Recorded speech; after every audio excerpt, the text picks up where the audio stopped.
একটি ছোট্ট খাবার যা প্রাকৃতিক বিস্ময় এবং পুষ্টির ভাণ্ডার। আজ আমরা জানব মাশরুমের অজানা সব গল্প। মাশরুম মানুষের খাদ্য তালিকায় এসেছে হাজার হাজার বছর আগে। প্রাচীন মিশরীয়রা বিশ্বাস করত মাশরুম হলো দেবতাদের খাবার, তাই এটি সাধারণ মানুষের জন্য নিষিদ্ধ ছিল। চীনে মাশরুমকে ঔষধি গুণের জন্য বহু আগে থেকেই ব্যবহার করা হতো। রোমান সাম্রাজ্যে এটি ছিল রাজাদের খাদ্য। বর্তমানে মাশরুম সারা পৃথিবীতে জনপ্রিয়, কারণ এটি শুধু সুস্বাদু নয়, স্বাস্থ্যকরও। এটি প্রাকৃতিকভাবে গাছের গুঁড়ি, মৃত পাতা, এমনকি মাটিতেও জন্মায়। মাশরুম নিয়ে কিছু অজানা তথ্য। পৃথিবীতে 10,000 প্রজাতির বেশি মাশরুম রয়েছে, তবে সবগুলো খাওয়ার উপযোগী নয়।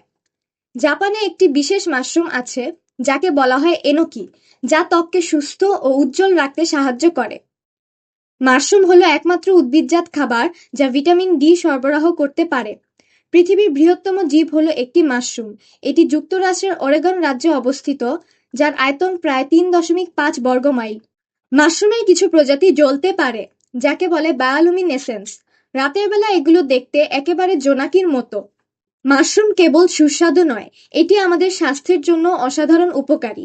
মাশরুমে প্রচুর প্রোটিন এবং ফাইবার রয়েছে, যা আমাদের শরীরকে সুস্থ রাখে।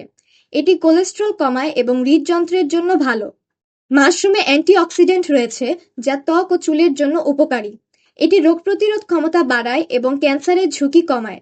কম ক্যালোরির কারণে এটি ওজন নিয়ন্ত্রণে সহায়ক।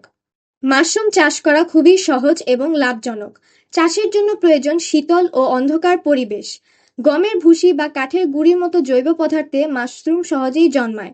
একবার মাশরুমের চাষ শুরু করলে মাত্র 2-3 সপ্তাহের মধ্যেই ফসল সংগ্রহ করা যায়। এটি ঘরের ভেতরেও চাষ করা যায়, যা পরিবেশ বান্ধব এবং লাভজনক। মাশরুম আমাদের শেখায় জীবনের একটি গুরুত্বপূর্ণ শিক্ষা: সঙ্গতির মাধ্যমে বেঁচে থাকা। এটি মৃত পদার্থ থেকে জন্মায়, কিন্তু প্রকৃতিতে নতুন প্রাণের সঞ্চার করে। আমাদেরও উচিত নিজেদের আশেপাশের পরিবেশের সাথে মানিয়ে চলা এবং প্রকৃতির সাথে সামঞ্জস্য রেখে বাঁচা। মাশরুমের মতোই আমাদেরও উচিত প্রতিকূল পরিস্থিতি থেকে শক্তি ও নতুন জীবনের উৎস খুঁজে বের করা। মাশরুম শুধু খাদ্য নয়, এটি প্রকৃতির এক বিস্ময়। এটি আমাদের শেখায় কিভাবে সামঞ্জস্য রেখে বাঁচতে হয়। আপনারাও জীবনকে পুষ্টি ও ইতিবাচকতার রঙে ভরিয়ে তুলুন। আজ এখানেই শেষ। আল্লাহ হাফেজ। আসসালামু আলাইকুম।